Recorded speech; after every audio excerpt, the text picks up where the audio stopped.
আমার নবীজি বুঝতে পারলেন এই আল্লাহর গোলাম আমার পিঠের মাঝখানের নবুয়তের সিল মোহরটা সে দেখে আমাকে প্রমাণ করতে চায় আমি আল্লাহর পয়গম্বর।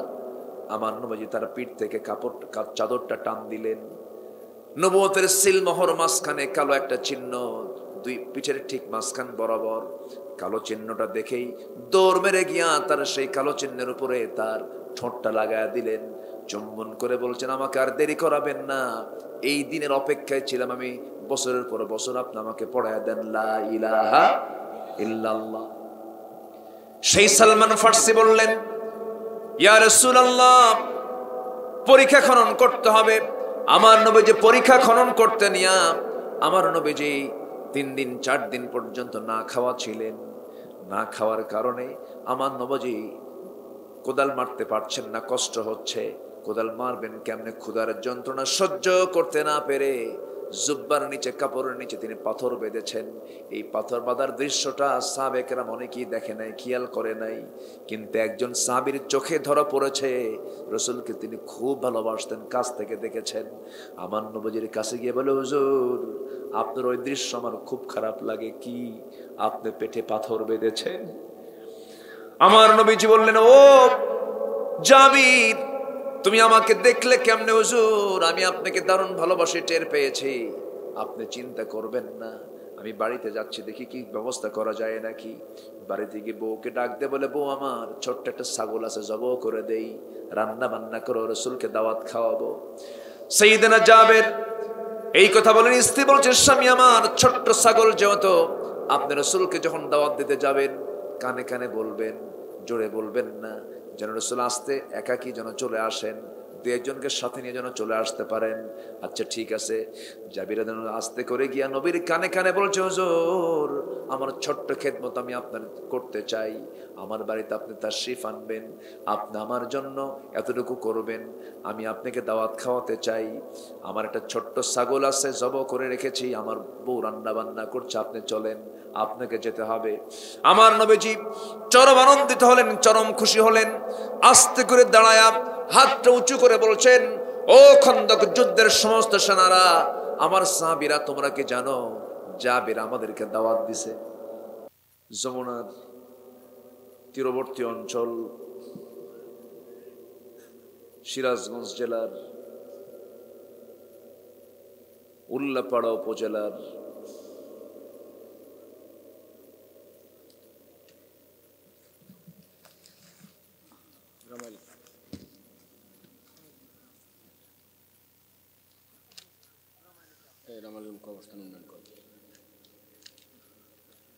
উল্লাপাড়া উপজেলার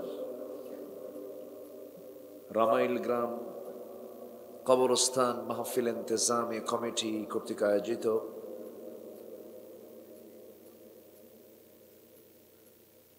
আজকের এই বার্ষিক ওয়াজ মাহফিল 2024 17ই জানুয়ারিতে অনুষ্ঠিত আজকের এই মহৎ আয়োজনের সম্মানিত সুযোগ্য সভাপতি জনাব শরীফুল ইসলাম শাহিনুর সাহেব, সহসভাপতি জনাব হাসানুল করিম তালুকদার দুলাল সাহেব, আজকের এই মহৎ আয়োজনের সম্মানিত প্রধান অতিথি মাননীয় সাংসদ, বিশেষ অতিথিবৃন্দ, বিশেষ করে আমার পূর্বে কথা বলেছেন নন্দিত আলেমে দ্বীন, বিশিষ্ট ইসলামী চিন্তাবিদ মুহতারাম মাওলানা আব্দুল মুত্তালিব যুক্তিবাদী, উপস্থিত হাজরাত উলামায়ে কেরাম, ফদলায়ে ইজম, সুশীল সমাজ, জাতির শ্রেষ্ঠ সন্তান শিক্ষক মণ্ডলী, জাতির বিবেক সাংবাদিক বৃন্দ,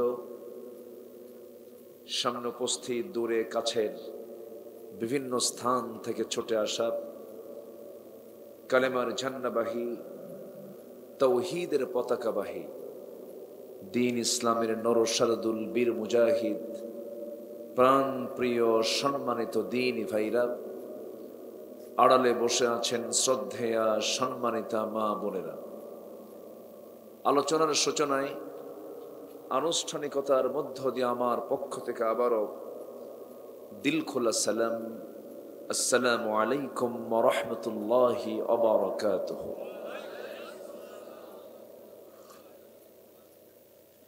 সবাই কেমন আছেন? আমাকে প্রশ্ন করলেন, আল্লাহ তাআলা তো আমাকে আপনার মতোই আপনার কাতারেই রেখেছেন, আলহামদুলিল্লাহ, কিন্তু খুব ঠান্ডা। আজকে যারা মাহফিলে আসছেন আমি মনে করি এক একজন বীর মুজাহিদের ভূমিকা পালন করেছেন।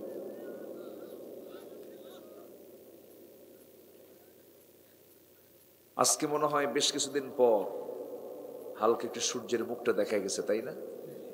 সূর্যের কি দাম একটু টের পাওয়া গেছে আজকে। এই প্রচন্ড বৈরী আবহাওয়ার মাঝে যিনি আমাকে আপনাকে এমন সুন্দর একটা আয়োজনে আসার বসার তৌফিক দিলেন, সেই জাল্লে শানুহুর দরবারে আমরা সবাই লাখ কোটি সাজুদ শুকর আদায় করি, জোরালো কণ্ঠে বলে উঠছি আলহামদুলিল্লাহ। সবাই বলছে আল্লাহুম্মা ইন্নী আসআলুকা আল হুদা ওয়াত তুকা ওয়াল আফাফা ওয়াল গিনা। সবাই বলি আল্লাহুম্মা লাকা আসলামতু ওয়া বিকা আমানতু ওয়া আলাইকা তাওয়াক্কালতু ওয়া ইলাইকা আনাবতু ওয়া বিকা খাসামতু। আমরা আল্লাহ তাআলার শুকর আদায় করে নিলাম। সম্মানিত হাজিরিন, আমার আলোচনার পূর্বে মেহমানবৃন্দ অনেক দামি দামি কথা, চমকপ্রদ আলোচনা তারা উপস্থাপন করেছেন। শেষ ক্লাসে শেষ সময়ে কিছু কথা আমি বলার জন্য উঠেছি। আমাকে সময় দেওয়া যাবে তো নাকি? আসতে একটু দেরি হয়েছে আমার।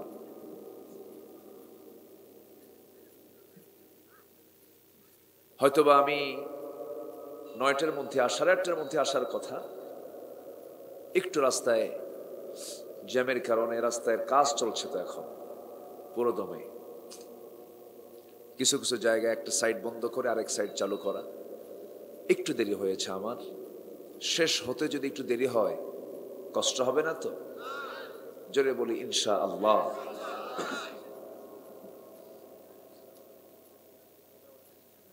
একটু কথা হচ্ছে এখানে, একটু হলেও একটু বিব্রত মনে হয়, তাই না? একটু কষ্ট হয়, আবার প্রয়োজনও আছে। সম্মানিত ভাইয়েরা, আমি আলোচনার সূচনায় আমার অভ্যাস অনুযায়ী কোরআনে কারীমের গুরুত্বপূর্ণ একটি সূরা, সূরাতুত তাওবা থেকে একটা আয়াত আমি তেলাওয়াত করেছি। এই আয়াতকে সামনে রেখে কিছু কথা আমি বলতে চাচ্ছি। যদি কোনো বান্দা এই আয়াতের অনুকূলে জীবনটা যদি সাজাতে পারে, এই আয়াতে আল্লাহ তাআলা যা বান্দাকে দেখতে চান এমনভাবে যদি জীবনটাকে গঠন করতে পারে, ওই বান্দার জন্য আল্লাহ যথেষ্ট হয়ে যাবে। জোরে বলি সুবহানাল্লাহ।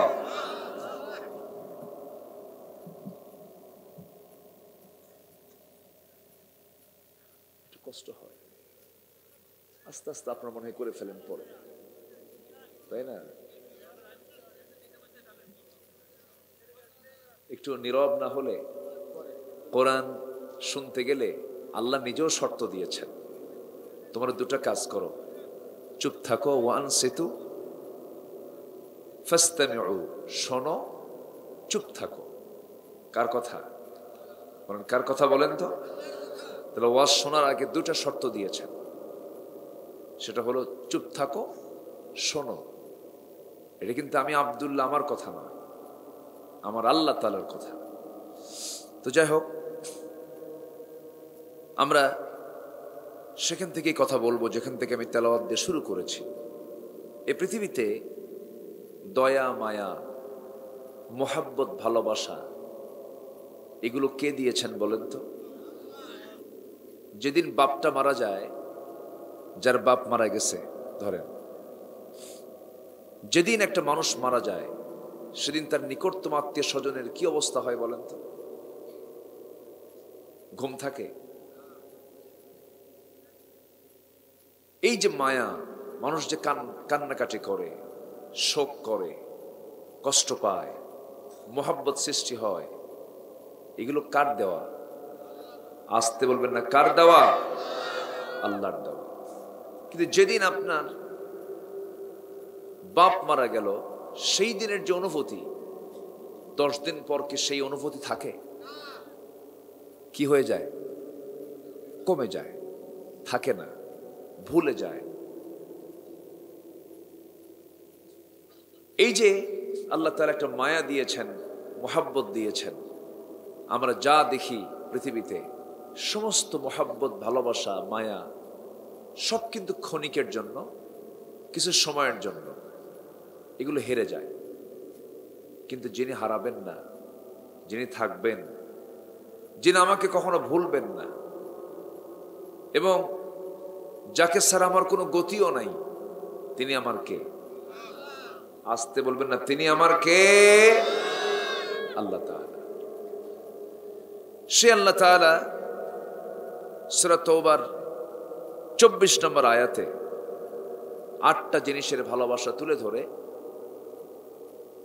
আল্লাহ তাআলা বলছেন, এগুলোর চাইতেও আমি আল্লাহ আমাকে, রাসূলকে এবং জিহাদকে ভালোবাসতে হবে।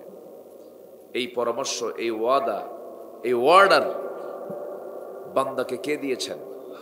আল্লাহকে দিয়েছেন। আসুন, আমি ভূমিকায় যাব না, সোজা আমি মূল সাবজেক্ট, মূল আলোচনার দিকে যাব। আমরা মোহাব্বত করি কাকে, আর আমাদের মোহাব্বত করা দরকার কাকে? অনেকে বুঝি না। আমরা যে কোনো কাজ করতে গেলে আমরা আগে খুঁজি তার স্থায়িত্বের দিকে, যেটা টিকসই কেমন, মজবুতি কেমন। তো আমরা সেই মোহাব্বতটাই খুঁজে বেড়াবো যে মোহাব্বতের স্থায়িত্ব আছে। স্থায়িত্বের মোহাব্বত একমাত্র কার সঙ্গে হতে পারে? আল্লাহর সাথে হতে পারে। যার আল্লাহ আছে তার আর কিছুই লাগে না, যার আল্লাহ আছে তার সবই আছে। আল্লাহ আমার রব, এই রবি আমার সব। বলুন, আল্লাহ আমার রব, এই রবি আমার সব। দমে দমে তনু মনে তারি অনুভব। আল্লাহ আমার রব, এই রবি আমার সব। তোমার মদদ পেলে আমি আর না কিছু চাই, তোমার প্রেমের অনল আমি কি দিয়ে নে ভাই। যার হয়েছ তুমি তার নেই যে পরাভব, নেই যে পরাভব। আল্লাহ আমার রব, এই রবি আমার সব। আল কোরআনের পথ, এই পথই আসল পথ। অন্য পথে অন্য মতে নেই যে রহমত। আল্লাহ আমার রব, এই রবি আমার সব। আল্লাহ কবুল করুন। জোরে বলি আমিন, আরো জোরে আমিন। হাত বের করলে ঠান্ডা লেগে যায়, তাই না? প্রচুর ঠান্ডা আজকে। তার মধ্যে আবার আজকে সূর্যটার কারণে আবার কুয়াশাও বেড়ে গেছে। কুয়াশা এমন একটা আল্লাহর পক্ষ থেকে বান্দার জন্য এমন একটা উপহার, এ পর্যন্ত কোনো লাইট আবিষ্কার হয়নি কুয়াশাকে ভেদ করে যাওয়া। বিমান থেমে যায়, তাই না? প্রযুক্তির দুনিয়া, বিমান চলে না। মানুষ কি করতে পেরেছে? কিছুই পারেনি। শুধু আল্লাহর সৃষ্টিগুলো নিয়ে একটু নাড়াচাড়া করে আর ভাবায় বিশাল কিছু, কিচ্ছু না। বান্দা কিছুই করতে পারে না। বান্দাকে একটা চাউল বানাতে পেরেছে? একটা চাল এক ফোঁটা পানি কেউ বানাতে পারছে?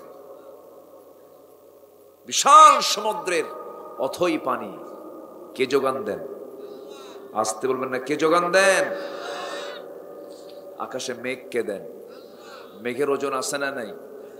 আছে। ওজন থাকলে তো পড়ার কথা। হ্যাঁ, ওজন থাকলে পড়ার কথা না? আল্লাহু আকবার। আমি এক জানতাম না এটা, মানুষ তো সব জানে না। আমি এবার কাতার থেকে আসতেছিলাম, কাতারের দোহা থেকে ঢাকা আসতেছি বিমানে করে। তো আসতে নিয়ে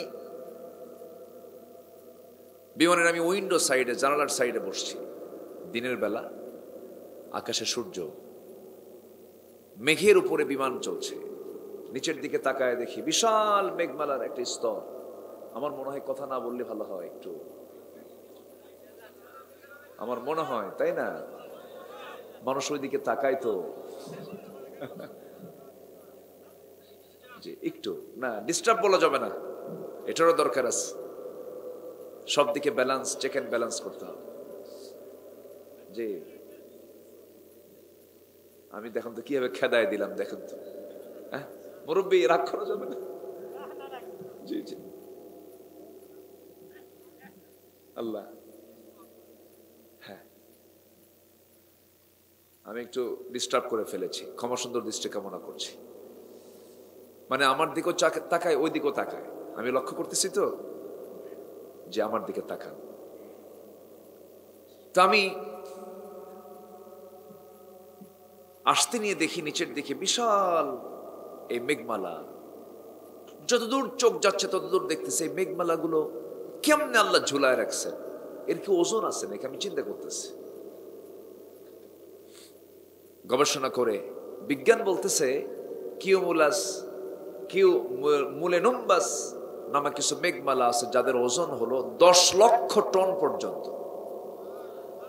সুবহানাল্লাহ বলবেন না?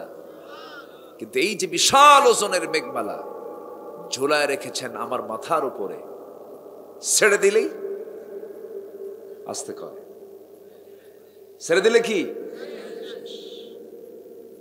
কোনদিন কি মেঘ ভেঙে পড়েছে? আল্লাহ রাব্বুল আলামিন এই কথাটা কত আগে বলে দিয়েছেন, বিজ্ঞান তো হালে এসে প্রমাণ করলো।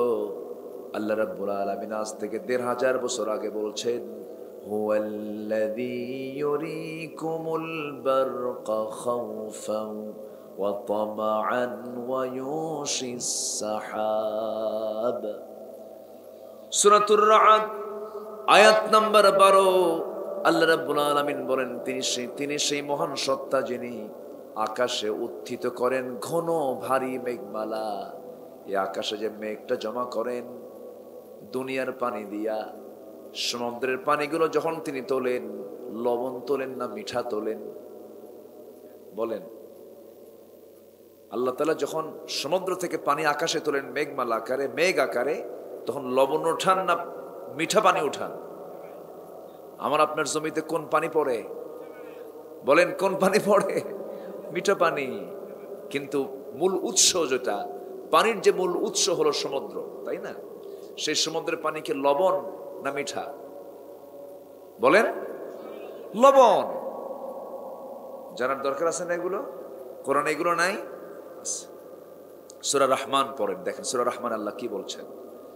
আল্লাহ রাব্বুল আলামিন বলেন, মারাজাল বাহরাইনি ইয়ালতাকিয়ানি বাইনাহুমা বারযাখুল লা ইয়াবগিয়ান। সবাই আমার সঙ্গে ঠোঁট মিলিয়ে বলুন, ফাবিআইয়ি আলা'i রাব্বিকুমা তুকাযযিবান। তিনি সেই মহান রব যিনি দরিয়ার ভিতরে দুইটা দরিয়া দিয়েছেন, একটা হলো লবণ আর একটা হলো মিঠা। লবণ পানির সাথে মিঠা পানি মিশে না। পানির মধ্যেও ক্লাস করে দিয়েছেন, বিশাল মাছকে আড়াল করে দিয়েছেন, কখনো মিলে না। দুই দরিয়া তিনি দিয়েছেন, এর মধ্যে প্রাচীর করে দিয়েছেন। সেই সমুদ্র থেকে যখন পানি উত্থিত করেন, ঘন ভারী মেঘমালা তিনি উত্থিত করেন, এবং সেই মেঘমালার মধ্যে চুল পরিমাণ কোনো লবণ থাকে না। এর মাঝে যে ফিল্টারিং হয়, সেই ফিল্টারগুলো কোথায় দেখা যায় নাকি? দেখা যায়। কি সুন্দর করে, কি তার পদ্ধতি! ফিল্টারিং করে সেই পানিকে চক্র আকারে আকাশে উঠায়া, কোথায়? বঙ্গোপসাগর, কক্সবাজারের ওই পাশে। সেই বঙ্গোপসাগরের পানিগুলো আল্লাহ ফিল্টারিং করে সিরাজগঞ্জের উল্লাপাড়ার, কি গ্রামের নাম? রামাই গ্রামে সলিমুদ্দিমিয়ার 4 শতক ধুলাই মলিন জমি আল্লাহ তাআলা সবুজে শ্যামল বানায় দেন। ট্যাক্স দিছেন? ভ্যাট লাগছে? কিছুই লাগে নাই। কোথাকার পানি কোথা থেকে তুলে নিয়ে এসে আপনার জমিতে ঢেলে দিলেন? তিনি আমার কে?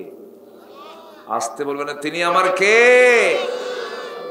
পৃথিবীতে কত সেচ পদ্ধতি আছে, আল্লাহর সেচ পদ্ধতির সাথে কেউ পারবে? এই জন্য আল্লাহ বলতেছেন, বান্দা তুমি তো চাষ করো না। আল্লাহ রাব্বুল আলামিন বলেন, আনতুম তাজরাউনাহু আম নাহনুস সারিউন। বান্দা তুমি চাষ করো না, আমি হলাম উত্তম চাষী, আমি চাষ করি। আমার হুকুমে আকাশ চলে, আমার হুকুমে জমিন চলে, আমার হুকুমে সূর্য চলে, আমার হুকুমে চন্দ্র চলে। পৃথিবীর এমন কোন সৃষ্টি নাই যার দিকে আমার সূক্ষ্ম নজর নাই।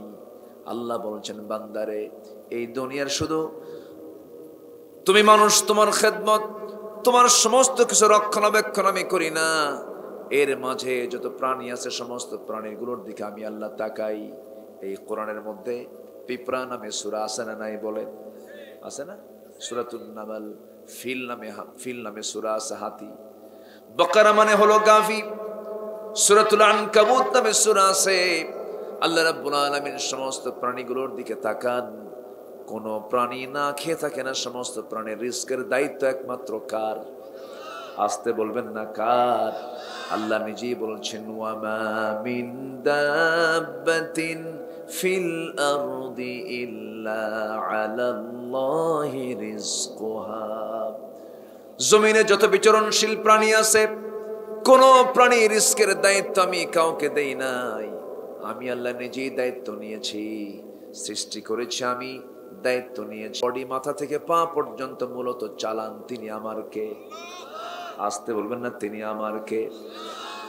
লন্ডনের একজন ডাক্তার, আমার সঙ্গে কথা হলো, দেখা হলো, আমার আলোচনাগুলো তিনি শোনেন। তিনি আমাকে একদিন বলতেছেন, হুজুর, আল্লাহ আমাকে চিকিৎসক বানিয়েছেন। একটা মানুষের মাথা থেকে পা পর্যন্ত সব জায়গায় আমরা বিচরণ করতে পারি, কিন্তু রুহের কাছে ওই জায়গায় গেলে পরে আমাদের হাত অকেজ হয়ে যায়।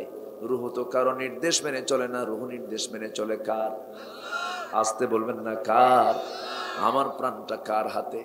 আল্লাহর হাতে। দম আছে, আমি বেঁচে আছি, দম নাই, বেঁচে নাই। দম আছে ইহকাল, দম নাই। কি? দম আছে ইহকাল, দম নাই পরকাল। এত কাছে আমার মৃত্যুটা, এত কাছে দমটা চলে যাবে, ইহকাল বাদ হয়ে পরকাল চলে আসবে, আমি আপনি সব বিদায় নিয়ে নেব। এই জন্য আমার বন্ধুগণ, ভালোবাসতে গিয়ে যেন ভুল না করি, মিস যেন না করি। বউ তো প্রতারণাও করতে পারে, সন্তান ধোঁকা দিতে পারে, বন্ধু বিশ্বাসঘাতকতা করতে পারে, আত্মীয় স্বজন অনেক কিছু আপনার ক্ষতি সাধন করতে পারে। কিন্তু এমন আমার রব, এমন প্রভু, যিনি আমার কোনো ক্ষতি করবেন না লাভ ছাড়া, তিনি আমার কে বলেন? আল্লাহ। আল্লাহ বলেন, বান্দারে, তুই আমাকে একবার আল্লাহ ডাকবি, আমি তোর ডাকে সাড়া দিয়ে আমি তোর দিকে আগায় আসবো। বান্দা, তুই আমার দিকে হেঁটে হেঁটে আসবি, আমি তোর দিকে দৌড়ে দৌড়ে যাব। বান্দা যখন আল্লাহর দিকে 1 কদম হাঁটে, আল্লাহ তার দিকে 10 কদম হাঁটেন। জোরে বলে সুবহানাল্লাহ। আমার দয়া যত রকম, আমার বাপ মার দয়া যত রকম, পৃথিবীর সমস্ত দয়া মায়াকে আপনি এক পাল্লাই দেন, আল্লাহর দয়া মায়াকে এক পাল্লাই দেন। আল্লাহর দয়া তো অনেক বড়, তিনি রহমান, তিনি রাহিম।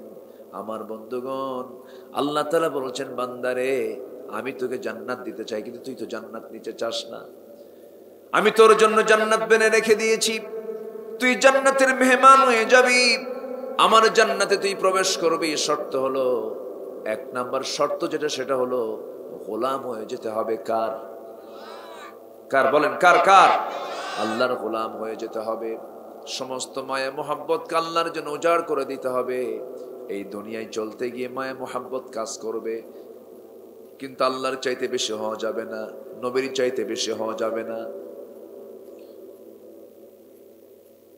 কষ্ট হচ্ছে মনে হয় আপনাদের না? মুরব্বী নাও করা যাবে না তো, কারণ প্রচন্ড শীত, তো শীতের মধ্যে ঘাম নাই। আবার আসবে না? হ্যাঁ, ভিতরে শীত নাই না? ও শীত নাই, কি মিশা কথা কয়, কি কয় এটা? তবে এই মিশা কথা কওয়া জায়েজ আছে, এটা জোরসে বলে ফেলছেন। আলহামদুলিল্লাহ, জি আলহামদুলিল্লাহ। আল্লাহ আপনাদের এই আকর্ষণকে কবুল করুন। দেখেন 11টা বাজে, কত জনসভা হয়, মানুষ খুঁজে পায় না, কত অফার করা হয়, আর আপনারা নিজ দায়িত্বে, নিজ বাড়িতে খেয়ে, কষ্ট করে, পায়ে হেঁটে, যত্নের সাথে এসেছেন। আল্লাহর কসম, কোন ব্যক্তির জন্য নয়, কোরআনের জন্য, আমাকে ভালোবেসে নয়, কোরআনকে ভালোবেসে আসছেন। বলি আলহামদুলিল্লাহ। আবহাওয়া অনুকূলে থাকলে এখানে জায়গা হতো না, একদম টুইটম্বর হয়ে যেত। আচ্ছা, একটা প্রশ্ন করি দেখি, এই রামাইল গ্রামের লোক কারা কারা? একটু হাত তোলাতে দেখি। রামাইল গ্রামে, এই গ্রামের লোক কারা কারা? আচ্ছা, হাত নামান। গ্রামে কি এই কয়টি লোক নাকি? ও ছোট গ্রাম না? আচ্ছা ঠিক আছে, তাও আছে। অনেকে আবার ভাবতেছে যে মাইক যেহেতু আছেই, একটু লেপেই থাকি, এরকম অনেকে আছে। ঠান্ডা তো, আসলেই ঠান্ডা। অসুস্থ তুমি, অজু করতে পারছো না, ঠান্ডা, তুমি তোমার মোজার উপরে মাসেহ করে নাও। হাদিস আছে না নাই? আল্লাহ কত দয়ালু দেখেন। মোজা আছে, চামড়ার মোজা, তোমাকে খোলার দরকার নাই, ওর উপরে তুমি মাসেহ করে নাও। অজু করতে পারো না, তায়াম্মুম করে নাও। কষ্ট হয় বের হতে, বাড়িতে পড়ে নাও। দাঁড়িয়ে পারো না, বসে পড়ো। বসে পারো না, শুয়ে পড়ো।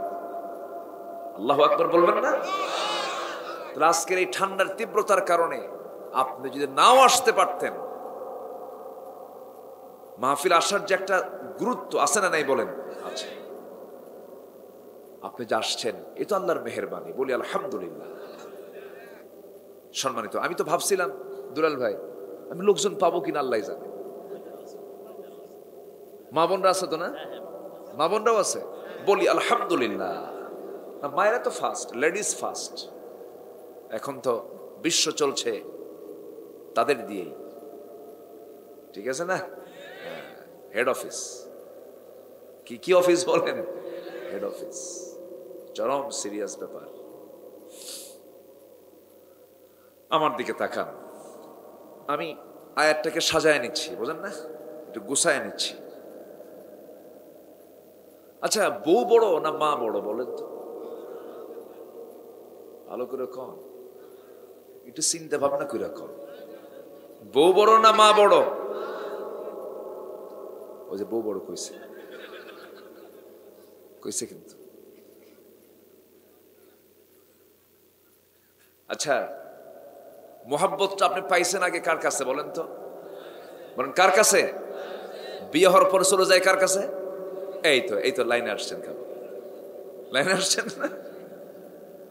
মার কোলে সন্তান বড় হলো রে, সেই সন্তান বিয়ে কইরা জুদা। বিয়ে করে কি জুদা? জুদা বোঝেন তো? জুদা শব্দটা কিন্তু উর্দু। जुदा हो दीन सियासत से तू रह जाती है चेंगेजी। একটা আল্লামা ইকবালের একটা উর্দু শের আছে। ইসলাম থেকে রাষ্ট্রকে যখন পৃথক করা হবে, অর্থাৎ জুদা করা হবে, তখন সেখানে শাসন হবে স্বৈরাচারের শাসন। ইসলাম থেকে, রাষ্ট্র থেকে ইসলামকে মাইনাস করার কোনো সুযোগ ইসলামে নাই। কিন্তু আজকে কি চলে? ইসলামের রাজনীতি নাই। দেখেন কি মুফতি, কি ফতুয়া মারে। যে মুফতি কয় ইসলামের রাজনীতি নাই, ওর মুসলমান হওয়া দরকার নতুন করে। আসতে বলবেন না, জোরে বলুন ঠিক কিনা?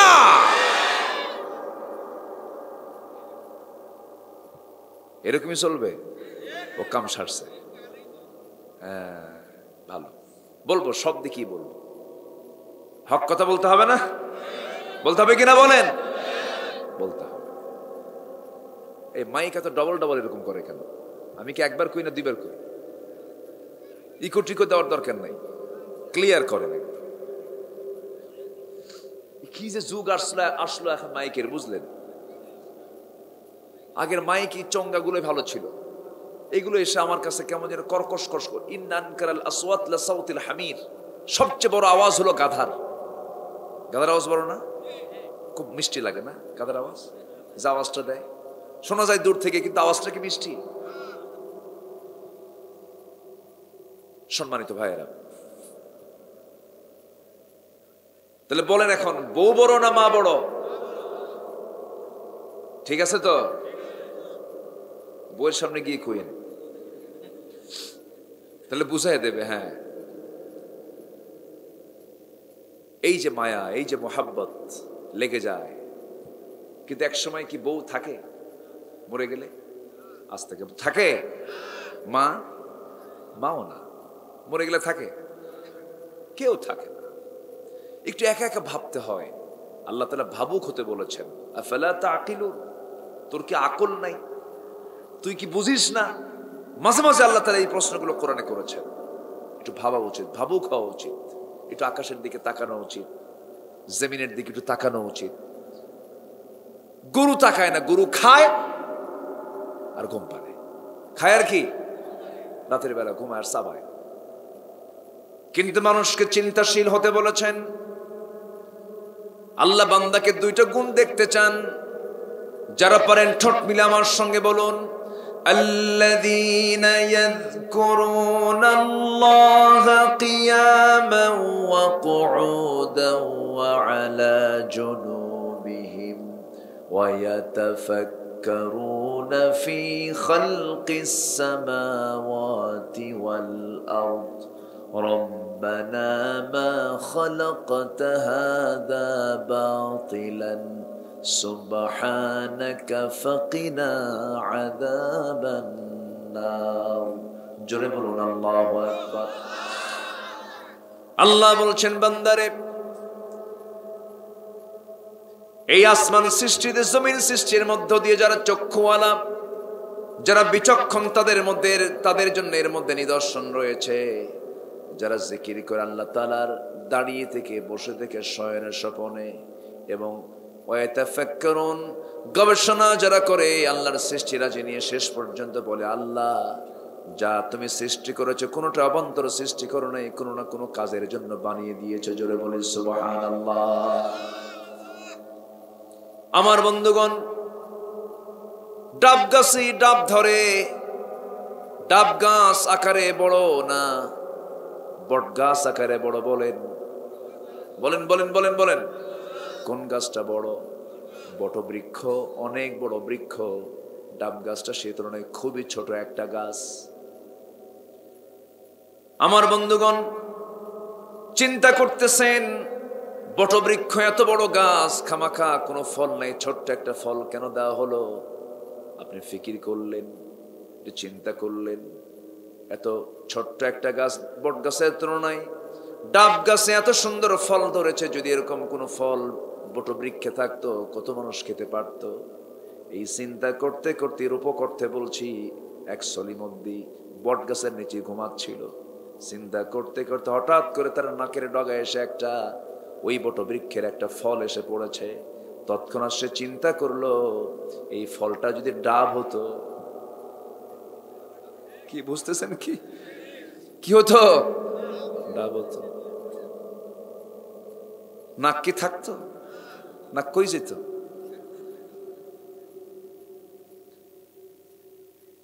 আল্লাযী খালাকাকা ফাসাওয়াকা ফাআদালাক, আল্লাহ যা সৃষ্টি করেছেন ব্যালেন্স করে দিয়েছেন, কোথায় কোনটা দরকার সব তিনি দিয়েছেন। ধরুন এই যে সূর্যটা আমরা দেখি, এই সূর্য যদি পৃথিবী থেকে 1 ইঞ্চি দূরে থাকতো, পৃথিবীটা হিম শীতল হয়ে মানুষ মরে যেত।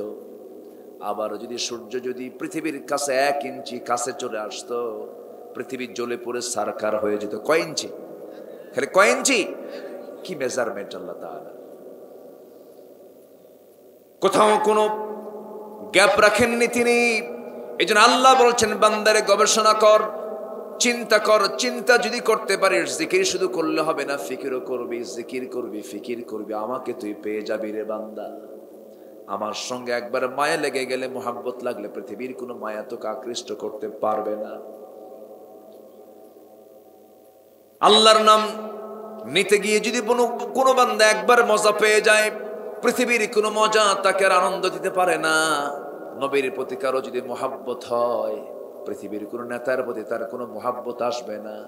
আমার বন্ধুগণ, দুঃখজনক হলো সত্য, আমার দেশে বহু মানুষ আছে আমার নবীর নামটাও ভালো করে বলতে পারে না। আছে না? আছে না? বিসমিল্লাহ বলতে পারে না। আছে না? বিসমিল্লাহির রহমানির রহিম দেখে সালাম হয় না, বিসমিল্লাহ হয় না। কি ক্যারিয়ার আপনি অর্জন করলেন? পার্লামেন্টে তেলাওয়াত করতে দিচ্ছে এমপি সাহেব, একজন কারি সাহেব যান নাই। অধিবেশন শুরু হবে কোরআন তেলাওয়াত দিয়ে। আমার দেশে অধিবেশন শুরু হয় সংসদে কোরআন তেলাওয়াত দিয়ে। আলহামদুলিল্লাহ, ভালো। এটা ভালো না? ভালো। অধিবেশন শুরু হবে কোরআন তেলাওয়াত দিয়ে, এটা ভালো দিই। কিন্তু অধিবেশন শুরু হয় তেলাওয়াত দিয়া, আর আইন পাস হয় মদের।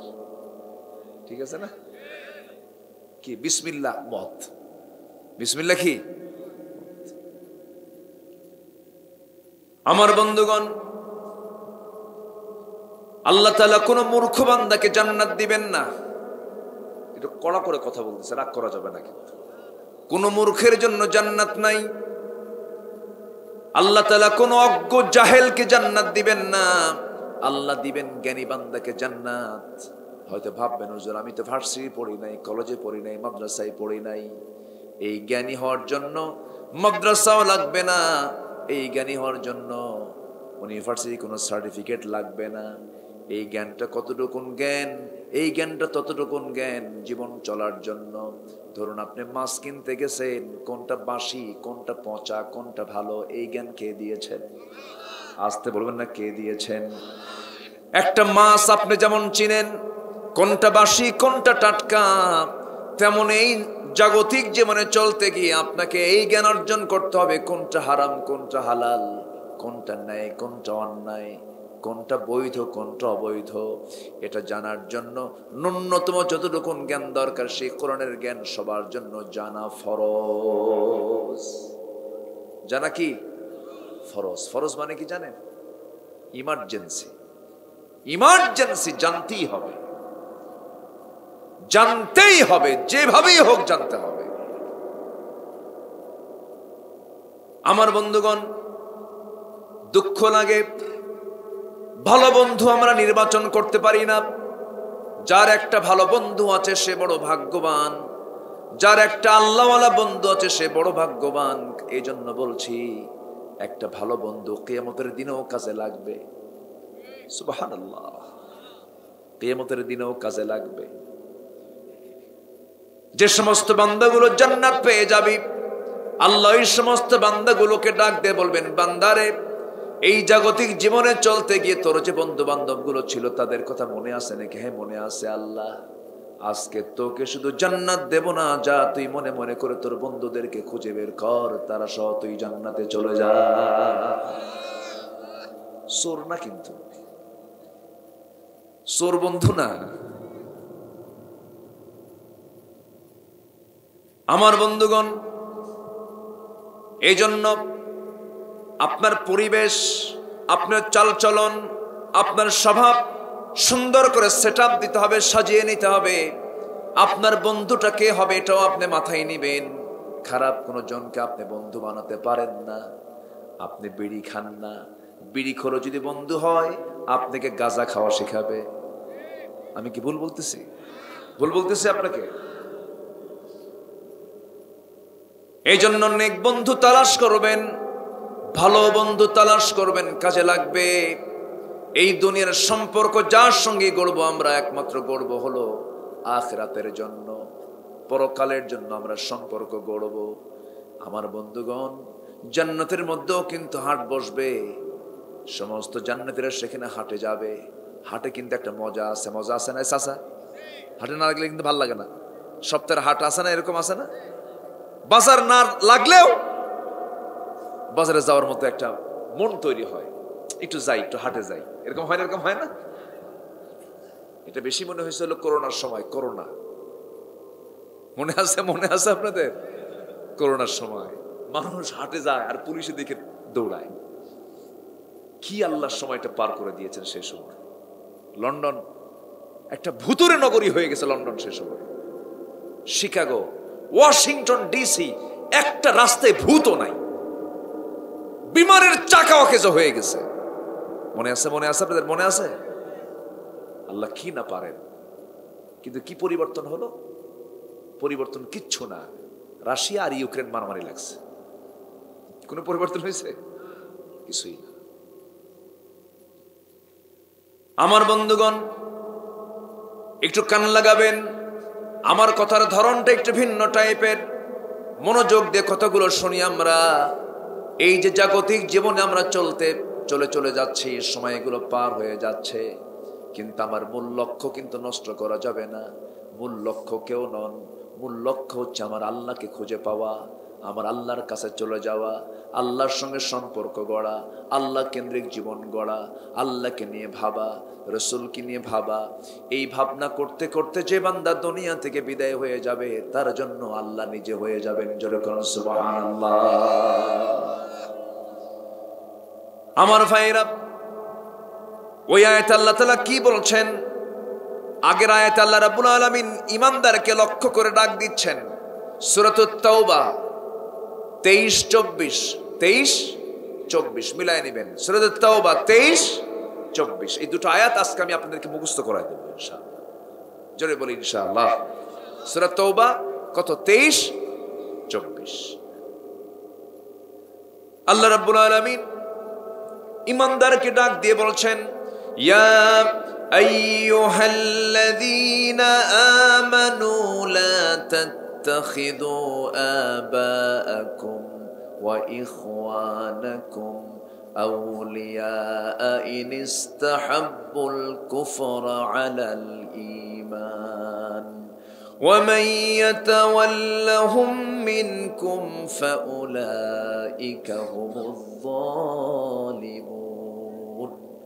ঈমানদাররা, ও ঈমানদাররা যারা ঈমান এনেছো, ঈমানদারকে ডাক দিয়ে বলছেন, লা তাত্তাখিযু আবাআকুম, তোমরা তোমাদের বাপকে, তোমাদের ভাইকে কখনো বন্ধু বানাতে পারবে না। যে সমস্ত বাপ, যে সমস্ত ভাইরা ঈমানকে বাদ দিয়ে যারা কুফরকে গ্রহণ করেছে, ঈমানকে বাদ দিয়ে যারা তাগুতকে গ্রহণ করেছে, তাদেরকে, তারা যদি তোমার বাপ হয়, ভাই হয়, তাদেরকে তুমি কখনো বন্ধু বানাতে পারবে? এটা কি মোল্লার হুকুম না আল্লাহর হুকুম? মোল্লার হুকুম না আল্লাহর হুকুম? এই যুবক, এই বসে বসেন। আমি কষ্ট দিয়ে ফেললে আমি তাহলে দোয়া করে দেব। একটু বসেন, উঠলে আলোচনা হেরে যায়। একটু বসেন। কি সুন্দর করে সব কান মুখ সব ঢেকে রাখছে পর্দার মধ্যে সবাই, খুব ভালো। কিন্তু মেয়েদের আমি বুঝি না, এই প্রচন্ড শীতের মধ্যেও গায়ে কাপড় নাই। এখন তাদের চামড়া কি গন্ডারের না কিসের আল্লাহ জানে। আমি কি ভুল বলতেছি? মার্কেট টার্কেট গুলোতে যান, দেখেন কোনো কাপড় চোপড় নাই। মেয়েদের শীত কম লাগে, একজন কইছে। শীত কম লাগে না, ওদের দেখাতে ভাল লাগে। এরকম বেহায়া কিছু মহিলা আছে না নাই? দেখাতে হবে স্বামীরে, দেখাই হলো রিক্সাওয়ালারে। কারা দেখায়? রিক্সাওয়ালা দেখে কয়, যাক দেখলাম। যখন নাউজুবিল্লাহ, কি সাজা সাজে আমাদের মরহুম মকবুর রেজাউল করিম কাউসারি ভাই খুব মজা করে বলতেন কথাগুলো। উনি মারা গেছেন, আল্লাহ তুমি তার কবরটাকে জান্নাতের টুকরা বানায় দাও। ওনার মাদ্রাসা বামন গ্রাম, আমাকে নিজে দাওয়াত দিয়ে আমাকে নিয়ে চলে গেছেন। খুব ভালোবাসতেন আমাকে, খুব মহব্বত করতেন। আসতেছি আর মনে হচ্ছে তার কথা। আছে কোনো কিছু? আছে কিচ্ছু নাই। কত রাজা মহারাজা সব হেরে গেল, কেউ থাকে না, কিন্তু আমি ঠিকই খুঁজে পাবো আমার কাকে। কাকে খুঁজে পাবো? কোথায় দৌড়াই, কোথায় প্রেম লাগাই, কোথায় মহব্বত লাগাই। যুবকরা গার্লস স্কুল পাইলে পরে অস্থির, স্কুলের সামনে যে ইতিমের মতো বসে থাকে, মানে মাও নাই বাপও নাই, কি যে হইছে আল্লাহ জানে। আছে না? আছে না? মেয়ে চলে যায় গেট থেকে বের হয়ে, ছেলেও তার পিছে পিছে যায়। মেয়ে কিছু কয় না, ছেলে কয় একটাবার তাকাও, একটাবার তাকাও, দেখো না 3টা রাত যাবত ঘুম নাই আমার। আছে না? এরকম আছে না? এগুলো সব ধোঁকাবাজি, কিচ্ছু না এগুলো। অমল হায়াতুদ দুনিয়া ইল্লা মাতাউল গুরুর, সব প্রতারণা, সব ধোঁকা, কিচ্ছু না। থেকে যাবে কার ভালোবাসা, কার মোহাব্বত থাকবে? আল্লাহ, আল্লাহর মোহাব্বত থাকবে। আমি শুনেছি আজকে অনেক মা বোন মাহফিল আসছেন। মা, শুধু আমি আপনাকে একটা বল দেব, শিখে নেন, বুঝে নেন, মেনে নেন। সেটা হলো এই দুনিয়াতে আপনি আল্লাহ তাআলা আপনার যে রূপগত সৌন্দর্য দিয়েছেন, পুরুষ জাতি কিন্তু কেমন জাতি আমি একটু কথা বলে ফেলি। একজন বড় সাহাবী ছিলেন, বড় একজন মুহাদ্দিস ছিলেন, খুব জ্ঞানী সাহাবী, কোরআন দিয়ে সারা জীবন কথা বলেছেন। আব্দুল্লাহ ইবনে মাসউদ রাদিয়াল্লাহু তাআলা আনহু তিনি বলেন, শোনো, এই দুনিয়ার সমস্ত সম্পদ যদি তোমরা আমার হাতের মুঠে আমানত স্বরূপ দিয়ে যাও, চুল পরিমাণ আমি বিশ্বাস রাখি, আমার ইমানের উপরে বিশ্বাস রেখে বলছি, এই সমস্ত সম্পদগুলো আমি আমানত হিসেবে গ্রহণ করব, আবার ফেরত দেব, আমার এই গ্যারান্টি আছে। কিন্তু একটা কুশ্রী বিশ্রী কালো কুচকুচি কোনো নারী যদি আমার হাতে দিয়ে যাও, আমি এটার নিরাপত্তা দিতে, নিশ্চয়তা দিতে পারবো না। একজন কত দামি একজন সাহাবীর মতো সাহাবী যদি এমন মন্তব্য করেন, পুরুষরা কোন জাত মা বুঝে নেন। কি কথা কি বুঝতেছেন আপনারা? কত পীরের পীরত্ব চলে যায়, কত বুজুর্গের বুজুর্গ চলে যায়। সেজন্য আমার মা, আপনার সৌন্দর্যকে আপনার জন্য 1 নাম্বার ঢাকতে হবে। এই পৃথিবীতে যত দামি সম্পদ আছে, ঝিনুক,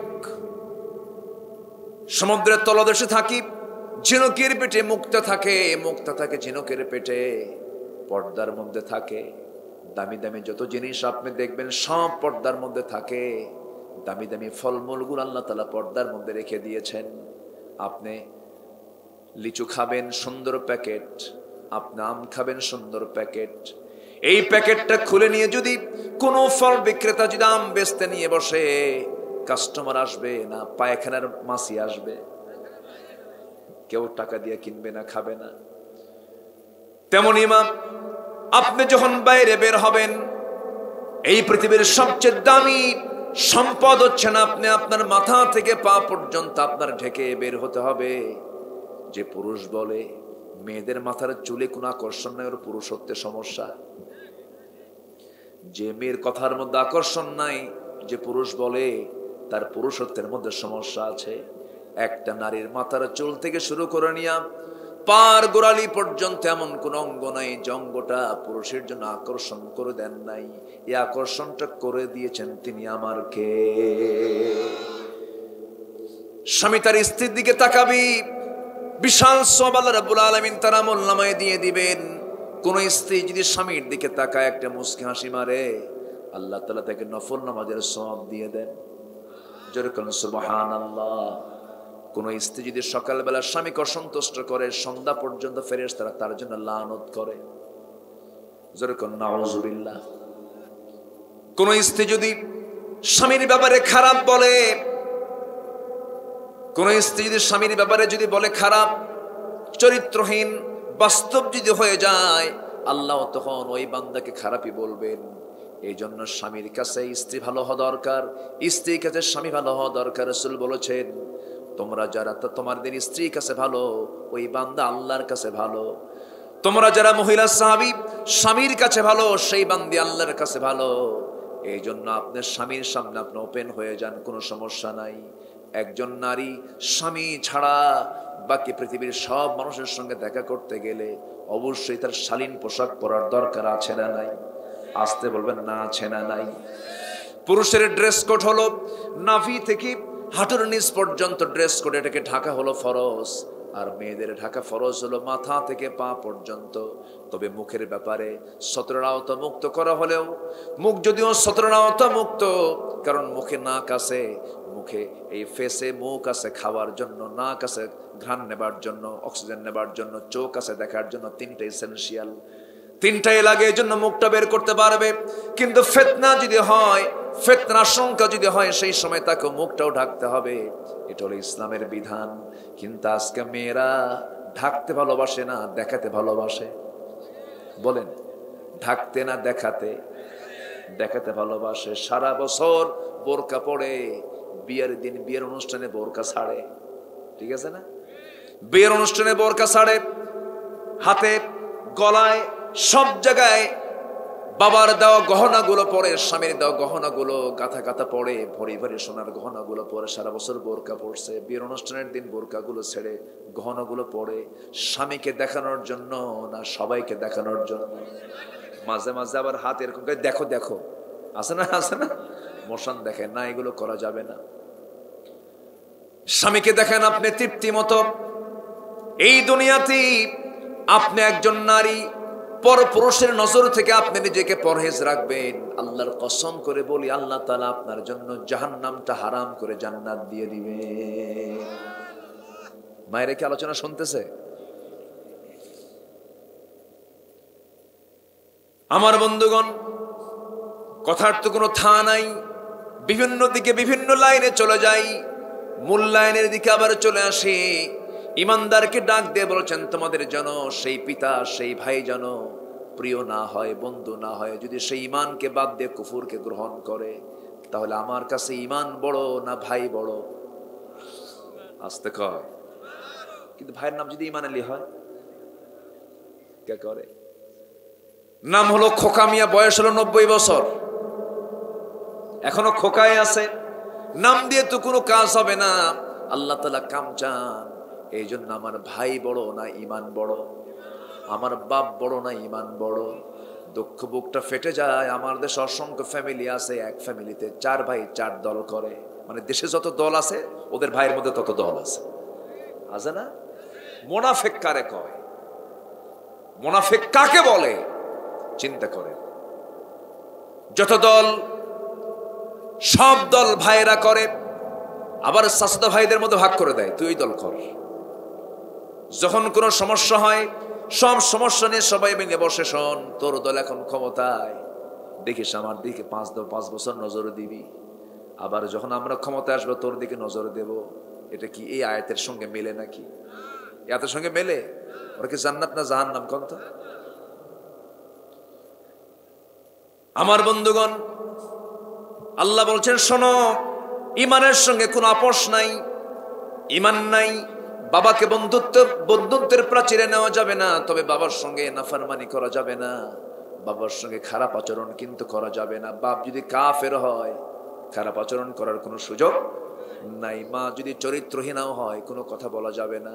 ওয়াইন আমারাকা, এমনকি তোমার বাপ মা যদি তোমাকে, যদি তোমার বাড়ি থেকে যদি তোমার আব্বা মা তোমাকে যদি বেরও করে দেয়, কোনো বিচার কারো কাছে চাওয়ার ক্ষমতা অধিকার তোমার নাই। সন্তান কি বাবার বিচার ডাকতে পারে? আসতে কয়, এলাকে ডাকে নাকি? ডাকতে পারে? দুঃখ লাগে। কি শিক্ষা আমরা পেলাম? সেদিন আলোচনা চলাকালীন অবস্থায় এক চেয়ারম্যান বলল, হুজুর, আমি চলে যাচ্ছি, আমি থাকতে পারছি না। কেন? কিছুক্ষণ আগে আমার ইউনিয়নের একটা জায়গায় ছেলে মাকে খুন করেছে। ছেলে মাকে খুন করছে, এরকম রেকর্ড তো মানে উল্লা পাড়ায় নাই। আছে আছে, উল্লাপাড়া কেন, সব পাড়াই আছে, সারা বাংলাদেশে আছে কম বেশি। মাকে ভাত দেয় না, মার দিকে তাকায় না, আছে আছে নাকি?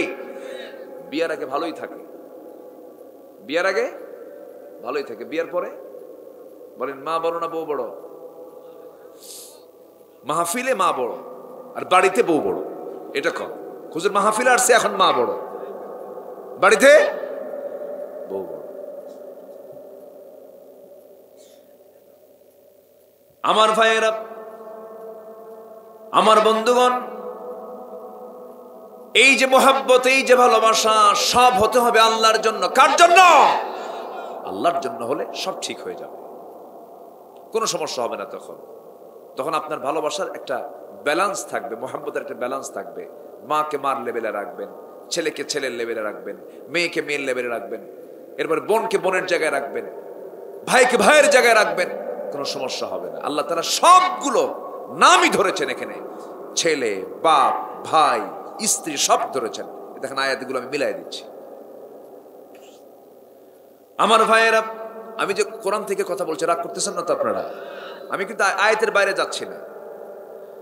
আমার ভাইয়েরা, এখন আল্লাহ রাব্বুল আলামিন বলছেন, যদি তোমরা ওমাইয়াতাওয়াল্লাহুম মিনকুম, তোমরা যদি ওই বাপ ওই ভাইকে যদি ঈমান থেকে বের হওয়ার পরও যদি তোমরা বন্ধু বানাও, আল্লাহ বলছেন এই সমস্ত বান্দা হলো জালিম। এই বান্দাগুলো কি? জালিম। জালিমরা কি জান্নাত পাবে না কোথায় যাবে? জাহান্নামে যাবে। ফাউলাইকুমুয যালিমুন, এরা হলো জালিম। এরপরে বলছেন, হে রাসূল আপনি এবার জানায়া দেন, কুল ইন কানা আবাউকুম ওয়া আবনাউকুম ওয়া ইখওয়ানুকুম ওয়া আযওয়াজুকুম ওয়া আশীরাতুকুম ওয়া আমওয়ালুন ইকতারাফতুমুহা ওয়া তিজারাতুন তাখশাউনা কাসাদাহা ওয়া মাসাকিনু তারদাউনাহা আহাব্বা ইলাইকুম মিনাল্লাহি ওয়া রাসূলিহি ওয়া জিহাদিন ফি সাবিলিহি ফাতারাব্বাসু হাত্তা ইয়াতিয়াল্লাহু বিআমরিহি ওয়াল্লাহু লা ইয়াহদিল কওমাল ফাসিকিন। জোরে বলুন আল্লাহু আকবার। আব্দুল আলিম ভাই না এটা? এই গজাইল থেকে আসছেন আপনি? এত গজাইল কত দূর এখান থেকে? 6 কিলোমিটার। আমি কিন্তু এলাকার বহু আসছি তো, অনেক মানুষকে চিনি আমি। যে আমি ভাবতেছি এই লোক এখানে কেন? আলহামদুলিল্লাহ, এত দূর থেকে আসছেন, বলি আলহামদুলিল্লাহ বলেন। মুজাহাদা করতে হয়েছে। আমার ভাইয়েরা, এবার আল্লাহ বলছেন শোনো, যদি তোমাদের কাছে, আল্লাহ শর্ত দিচ্ছেন, ইন কানা, যদি তোমরা, আবা উকুম, 1 নাম্বার গুনেন সবাই, 1 নাম্বার তোমাদের বাবা, নাম্বার 2 ওয়াবনা উকুম তোমাদের ছেলে, ওয়া ইখওয়ানুকুম তোমাদের ভাই, নাম্বার 4 ওয়াজওয়াজুকুম তোমাদের বউ, ওয়া আশীরাতুকুম তোমাদের গোত্র, বংশ আছে না, বংশের টান আছে না? আছে। নাম্বার 6 হলো ওয়া আমওয়ালুন ইকতারাফতুমুহা তোমাদের মাল, তোমাদের সম্পদ, ওয়া তিজারাতুন তাখশাউনা কাসাদাহা তোমাদের ব্যবসা, নাম্বার 7 তোমাদের ব্যবসা, ওয়া মাসাকিনু তারদাউনাহা তোমাদের বাসস্থান। এই 8টা জিনিসের চাইতে যদি আল্লাহ কোনো কিছুই কিন্তু বাদ দেন নাই, মানব জীবনে এগুলোর টান কে দিয়েছেন বলেন? নিজের বাড়ি ঘর, ব্যবসা, তোমাদের মালামাল, তোমাদের গোত্র, তোমাদের স্ত্রী, তোমাদের ভাই, তোমাদের সন্তান, তোমাদের পিতা, এই সব কিছুর চাইতে 8টা জিনিসের চাইতে যদি আহাব্বা ইলাইকুম বেশি প্রিয় না মনে হয় তোমাদের কাছে, মিনাল্লাহি ওয়া রাসূলিহি ওয়া জিহাদিন ফি সাবিলিহি, জিহাদ করাকে, রাসূলকে মুহাব্বত করাকে, আল্লাহকে মুহাব্বত করাকে যদি ওই 8টা ভালোবাসার চাইতে বেশি প্রিয় না মনে হয়, জেনে রেখে দিও আল্লাহ কিন্তু ফাসিকদেরকে কখনো হেদায়েত দেন না। অর্থাৎ এই সমস্ত লোকগুলো তখন ফাসিক হয়ে যায়। নাউজুবিল্লাহ। কে বলছেন কথাগুলো? আল্লাহ বলছেন। আমার বন্ধুগণ, তাহলে বোঝা গেল আমার বাপ আগে নয়, আমার মা আগে নয়, আমার স্ত্রী আগে নয়, আমার সম্পদ আগে নয়। অনেকেই বলে চাচা আপন প্রাণ বাঁচা, আছে না? এই কথা বলে না? এটা ভুল কথা। না না, সবার আগে আমার ভালোবাসা দেখাতে হবে কার জন্য? আল্লাহর জন্য দেখাতে হবে। সমস্ত কিছুর উপর আল্লাহকে প্রাধান্য দিতে হবে, রাসূলকে প্রাধান্য দিতে হবে, জিহাদকে প্রাধান্য দিতে হবে। সাহাবায়ে কেরাম কি ভালোবাসা রাসূলকে দিয়েছেন। একজন সাহাবীর কথা মনে হলো, আমার নবীজি সবচেয়ে বেশি মার খেয়েছেন দুটা জায়গায়, একটা তায়েফ আর একটা হলো উহুদের প্রান্তর, বেশি রক্ত ঝরেছে। আর আমার রাসূল দুইটা জায়গায় সবচাইতে বেশি না খাওয়া ছিলেন। 3টা দিন 3টা রাত তায়েফে গিয়ে খেতে পারেন নাই, খাবার পান নাই। আর আরেকটা জায়গা হলো বদর উহুদ পাড়ি দিয়ে যখন খন্দকের সময় চলে এলো, মদিনাকে রক্ষা করার জন্য সালমান ফার্সির পরামর্শক্রমে 3 মাইল লম্বা একটা খন্দকের পরিখা খনন যখন করার প্রয়োজনীয়তা দেখা গেল, কুরাইশরা যেন মদিনাকে আক্রমণ না করতে পারে সরাসরি। দেখবেন সেনানিবাস আছে যেখানে, আর্মিদের থাকার জায়গা, অফিস যেখানে, দেখবেন তার সামনে দিয়ে ক্যানেল থাকে। কি থাকে? ক্যানেল থাকে, পানি থাকে, অর্থাৎ ডাইরেক্ট যেন কেউ না ঢুকতে পারে। মদিনাকে রক্ষিত রাখার জন্য, সংরক্ষণ করার জন্য সালমান ফার্সির পরামর্শক্রমে তিনি বললেন, ইয়া রাসূলুল্লাহ, আমার বয়স তো কম না, আমি বুড়া বয়সে ইসলাম কবুল করেছি। আগে আমি অগ্নি পূজক ছিলাম, এরপরে খ্রিস্টান ছিলাম, এরপরে আমি আপনাকে যাচাই বাছাই করে আমি আপনি দেখেছি আপনি আল্লাহর পয়গম্বর, আমি ঈমান এনেছি। জোরে বলুন সুবহানাল্লাহ। সাহাবায়ে কেরাম ঈমান আনছেন, আমরা কি ঈমান আনছি না পাইছি? এজন্য এই দশা, এজন্য এই দশা। আগে আগুন পূজা করেছেন সালমান, এরপরে খ্রিস্টান ছিলেন, এরপর কিতাব খুঁজে খুঁজে দেখে দেখে দেখে দেখে মদিনায় চলে গেছেন। সুবহানাল্লাহ বলেন। মদিনায় গিয়ে দেখেন রাসূল এক জায়গায় দাঁড়ায় আছেন, পিছন দিক দিয়ে চলে গেলেন, সামনে গিয়ে বললেন, আমি আপনার কাছে কিছু মান্নত নিয়ে এসেছি, মান্নত নেন। কে মান্নত? আল্লাহর পয়গম্বররা খায় না, আমি আপনাকে কিছু হাদিয়া দেব। হ্যাঁ, তুমি হাদিয়া দিতে পারো, গিফট করতে পারো, আমি এটা নেব। প্রমাণ হয়ে গেল। এরপর সালমান ফার্সি বললেন, দয়া করে যদি আপনার পিঠের চাদরটা যদি একটু টান দিতেন। আমার নবীজি বুঝতে পারলেন এই আল্লাহর গোলাম আমার পিঠের মাঝখানের নবুয়তের সিল মোহরটা সে দেখে আমাকে প্রমাণ করতে চায় আমি আল্লাহর পয়গম্বর। আমার নবীজি তার পিঠ থেকে চাদরটা টান দিলেন, নবুয়তের সিল মোহর মাঝখানে কালো একটা চিহ্ন, দুই পিঠের ঠিক মাঝখান বরাবর কালো চিহ্নটা দেখেই দৌড় মেরে গিয়া তার সেই কালো চিহ্নের উপরে তার ঠোঁটটা লাগায়া দিলেন। চুম্বন করে বলছেন, আমাকে আর দেরি করাবেন না, এই দিনের অপেক্ষায় ছিলাম আমি বছরের পর বছর, আপনি আমাকে পড়ায়া দেন লা ইলাহা ইল্লাল্লাহ। সেই সালমান ফার্সি বললেন, ইয়া রাসূলুল্লাহ, পরীক্ষা খনন করতে হবে। আমার নবীজি পরীক্ষা খনন করতে নিয়া আমার নবীজি 3 দিন 4 দিন পর্যন্ত না খাওয়া ছিলেন। না খাওয়ার কারণে আমার নবীজি কোদাল মারতে পারছেন না, কষ্ট হচ্ছে। কোদাল মারবেন কেমনে? ক্ষুধার যন্ত্রণা সহ্য করতে না পেরে জুব্বার নিচে, কাপড়ের নিচে তিনি পাথর বেঁধেছেন। এই পাথর বাঁধার দৃশ্যটা সাহাবায়ে কেরাম অনেকেই দেখে নাই, খেয়াল করে নাই, কিন্তু একজন সাহাবীর চোখে ধরা পড়েছে। রাসূলকে তিনি খুব ভালোবাসতেন, কাছ থেকে দেখেছেন। আমার নবীজির কাছে গিয়ে বলে, হুজুর, আপনার ওই দৃশ্য আমার খুব খারাপ লাগে। কি? আপনি পেটে পাথর বেঁধেছেন? আমার নবীজি বললেন, ও জাবির, তুমি আমাকে দেখলে কেমনে? হুজুর, আমি আপনাকে দারুণ ভালোবাসি, টের পেয়েছি। আপনি চিন্তা করবেন না, আমি বাড়িতে যাচ্ছি, দেখি কি ব্যবস্থা করা যায় নাকি। বাড়িতে গিয়ে বউকে ডাক দে, বলে, বউ, আমার ছোট্ট একটা ছাগল আছে, জবাই করে দেই, রান্না বান্না করো, রাসূলকে দাওয়াত খাওয়াবো। সাইয়েদনা জাবের এই কথা বলেন। স্ত্রী বলছেন, স্বামী আমার, ছোট্ট ছাগল যেহেতু, আপনি রাসূলকে যখন দাওয়াত দিতে যাবেন কানে কানে বলবেন, জোরে বলবেন না, যেন রাসূল আসতে একাকী যেন চলে আসেন, 2 জনকে সাথে নিয়ে যেন চলে আসতে পারেন। আচ্ছা ঠিক আছে। জাবির যেন আস্তে করে গিয়া নবীর কানে কানে বলছে, হুজুর, আমার ছোট্ট খেদমত আমি আপনার করতে চাই, আমার বাড়িতে আপনি তাশরিফ আনবেন, আপনি আমার জন্য এতটুকু করবেন, আমি আপনাকে দাওয়াত খাওয়াতে চাই। আমার একটা ছোট্ট ছাগল আছে, জবাই করে রেখেছি, আমার বউ রান্না বান্না করছে, আপনি চলেন, আপনাকে যেতে হবে। আমার নবীজি চরম আনন্দিত হলেন, চরম খুশি হলেন। আস্তে করে দাঁড়ায়া হাতটা উঁচু করে বলছেন, ও ও খন্দক যুদ্ধের সমস্ত সেনারা, আমার সাহাবীরা, তোমরা কি জানো জাবের আমাদেরকে দাওয়াত দিছে?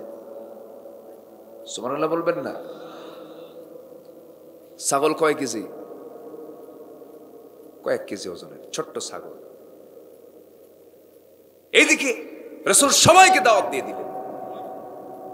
সাইয়েদনা জাবের তো চিন্তায় পড়ে গেছেন, মুখে কোনো আনন্দ নাই।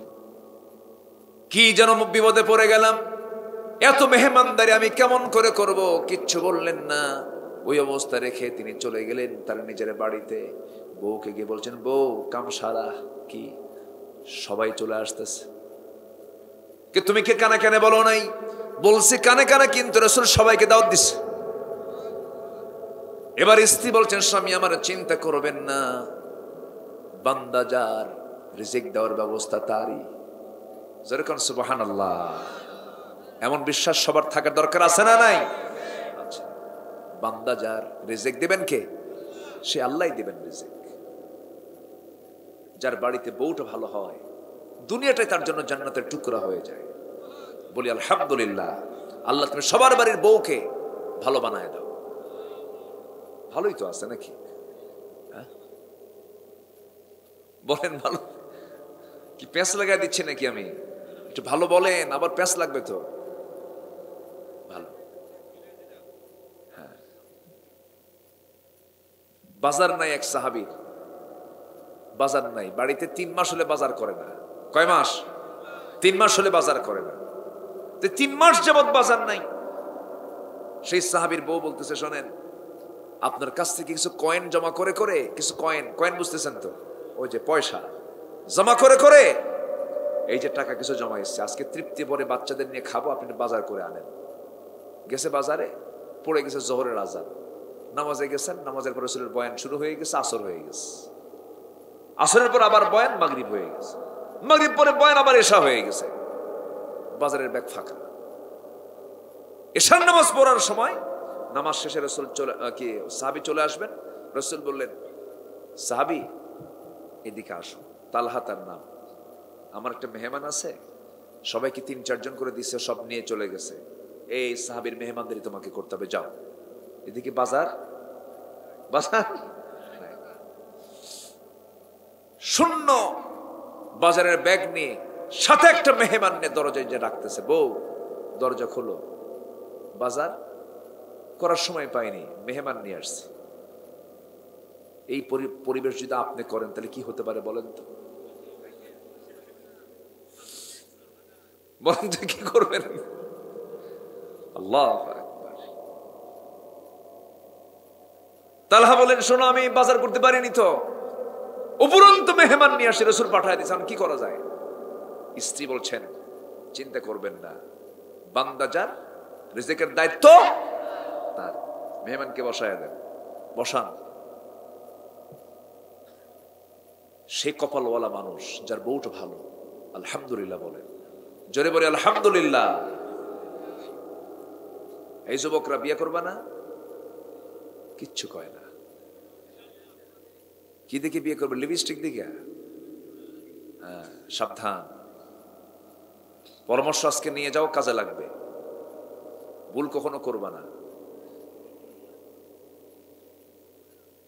সাইয়েদনা তালহা বউয়ের সামনে দাঁড়ালেন। বউ বলছেন, আমার স্বামী মেহমানকে বসায়া দিয়েছেন, বেশি দেরি করা যাবে না, রাত হয়ে যাচ্ছে, ফজর নামাজটা পড়তে হবে। ওই যে একটা দেখতেছে তুষের বস্তা, কিসের বস্তা বলেন? তুষের বস্তা। তুষের বস্তা আস্তে করে আমাকে নিচে পড়ায়া দেন, নিচে নামায়া দেন। এই যে তুষের বস্তাটা আমার সামনে নামায় দিলাম, আমি এটা চালবো, আমি চালনা দিয়ে চালবো। চালনা দিয়ে চালতে চালতে ওই তুষের বস্তা থেকে, তুষ থেকে কিছু জব বের হয়েছে, খুদ যাকে বলে খুদ।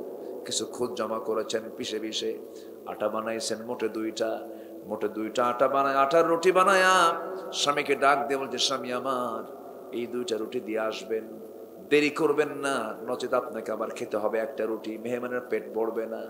2টা রুটি দিয়ে সেই দরজা লাগাই দিয়ে আমরা লাইটটা বন্ধ করে আমরা খাইছি এরকম একটা ভাব বুঝাবো, আমরা ঘুমিয়ে পড়বো।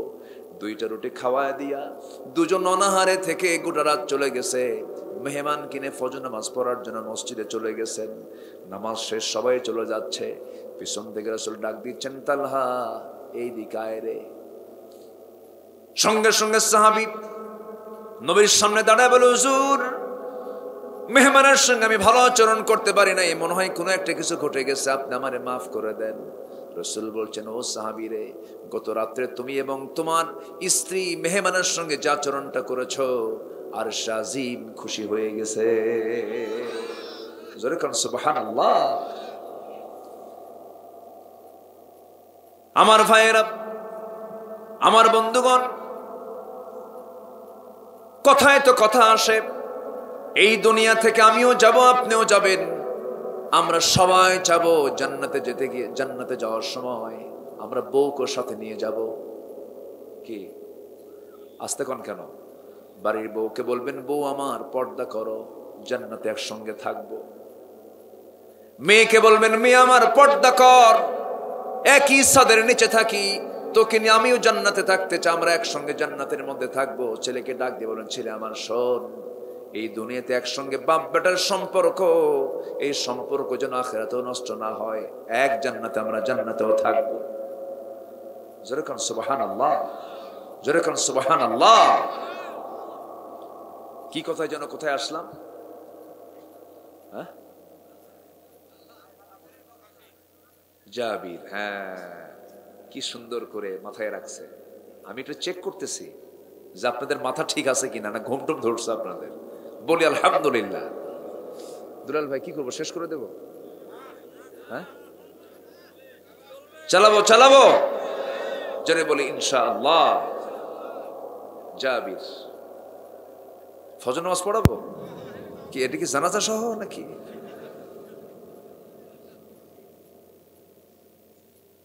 খুব ভালো আপনারা। জাবির রাদিয়াল্লাহু তাআলা আনহু বউকে কি বলতেছে, বউ আমার কি করা যায়? কোনো টেনশন করবেন না, বান্দা যার দায়িত্ব তার।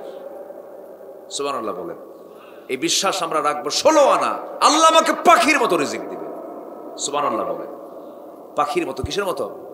পাখি কি ওর খাদ্য গুদাম কতগুলো? খাদ্য গুদাম আছে, মানুষের আছে না নাই? এরপর খাদ্যের সংকট আছে না নাই? আজ থেকে ঠিক কত বছর? 2008 সাল, 7 সাল, কত বছর হবে? 12 আর 3 15 বছর, 15-16 বছর আগের কথা বলছি। মঈনুদ্দিন ফখরুদ্দিনের আমলে আলুর দাম বেশি ছিল না চাউলের দাম বেশি ছিল? আলুর দাম নাই, বেশি করে আলু খান, বেশি করে আলু খান, ভাতের উপরে চাপ কমান। এখন কি করবেন?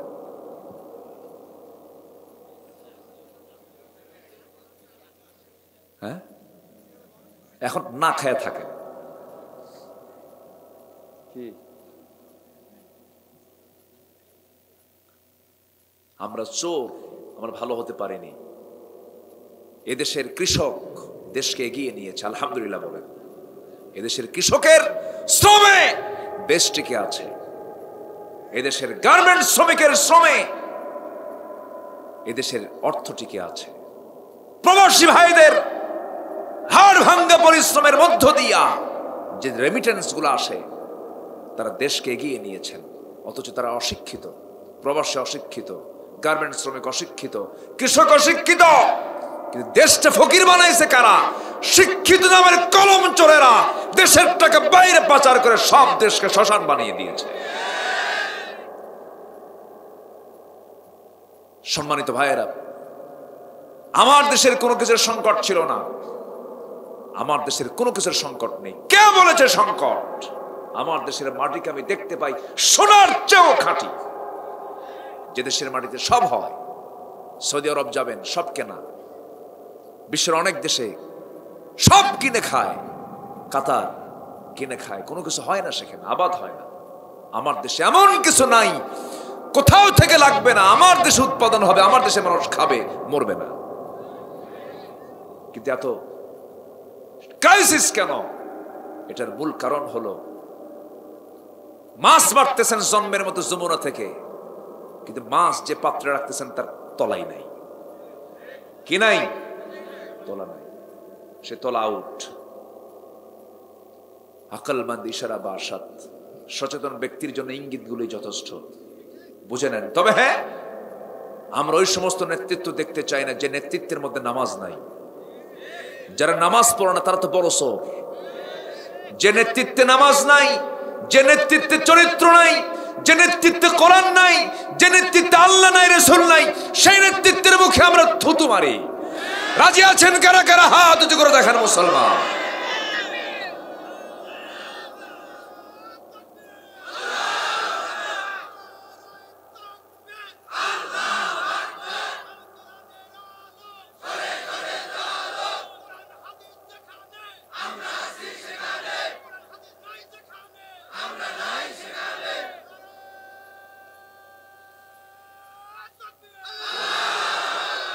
আল্লাহ কবুল করুন, জোরে বলি আমিন।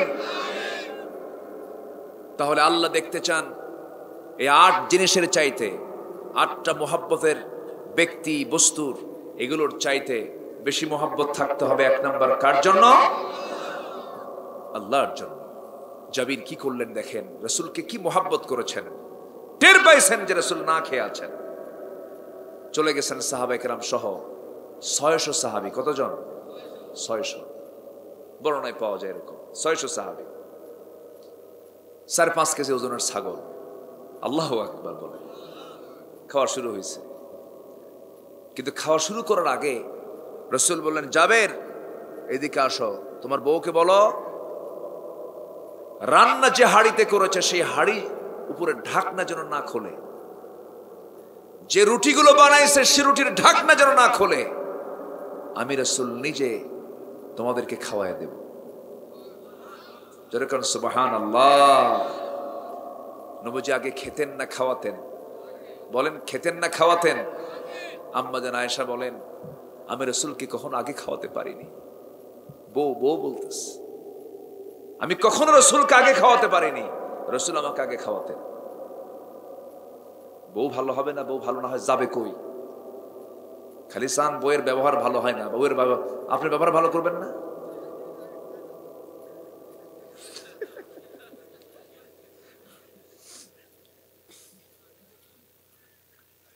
বিশ বছরের সংসার, ইলিশ মাছ কিনে নিয়ে গেছেন বাড়িতে।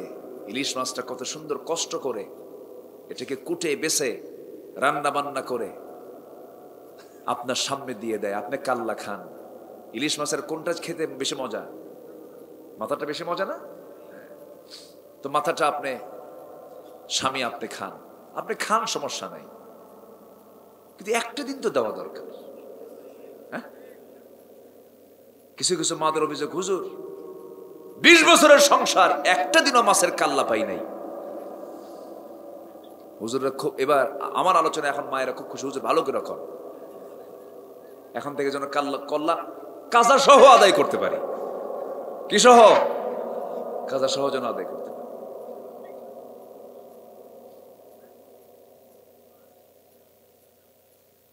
হ্যাঁ, খুব সুন্দর ভাষা আপনাদের ভাষাগুলো খুব মিষ্টি ভাষা। বলি আলহামদুলিল্লাহ। খাবুল হয়তো মাহালুকে ভাষা, কত সুন্দর ভাষা। পাবনায় আরো টান মারে, পাবনায় ভাত লাদিসি না, কত ভাষা আছে। আলহামদুলিল্লাহ, আল্লাহ কত ভাষা দিয়েছেন আমাদের মনের ভাবকে বোঝানোর জন্য। আলহামদুলিল্লাহ বলেন। এই তো গত 3-4 দিন আগে আমি সিলেট ছিলাম। সিলেটের ভাষা তো জটিল, বোঝার কোনো কায়দাই নাই। বহুদিন আগে, আজ থেকে 20 বছর আগে, কোন এক মাহফিলে, সিলেট বড়লেখা মাহফিল, এক মুরব্বী মানুষ, খুব সুন্দর ফর্সা করে মানুষ, মুরব্বী, মারা গেছে মনে হয়, বলতেছে, হুজুর শুটকা গু খাবেন না ভিজা গু খাবেন?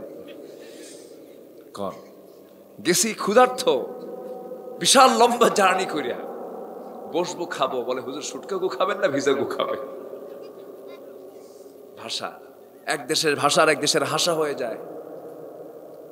সিরাজগঞ্জ অনেক বরকতি, নদীর তীরে যাদের বাড়ি হয় তাদের দিলটা বড় হয়। আলহামদুলিল্লাহ বলে। সিরাজগঞ্জ কোন নদীর তীরে?